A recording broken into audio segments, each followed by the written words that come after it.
My father's from the English North, and I grew up going back there pretty regularly to visit. I can actually remember that smell of coal. I can remember my grandmother burning coal in their fireplaces, and I can remember just having this real visceral interest in this coal stuff. My father's also a geologist, and so there's sort of a geological component to this book. Then I think the other thing with this project is really my interest in and my love for Colorado.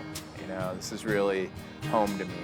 The coal mining industry at that point in time, incredibly oppressive conditions, poor pay, the most violent, most dangerous workplaces in the entire United States as far as I can tell. Almost everyone in Colorado in one way or another, either sort of directly or indirectly, might be said to have been killing for coal. From the companies that were mining this fuel to the consumers, who by 1914 included virtually everyone in the state, to the miners themselves. Part of the story of these workers' movements is a really sort of heartwarming story of solidarity, but there was a dark side to these movements as well.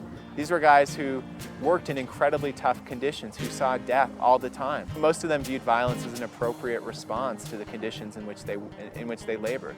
And one of the remarkable things about the aftermath of Ludlow, this incredible rebellion in which miners really sort of laid waste to southern Colorado over this 10-day period, is the ferocity of the violence that they unleashed. And so I think there are ways in which workers were sort of killing for coal in a way as well. The shift to coal power has sort of resulted in deepening social and environmental inequality, something that really characterizes the Colorado scene by the 1890s, something we're seeing today in China and India.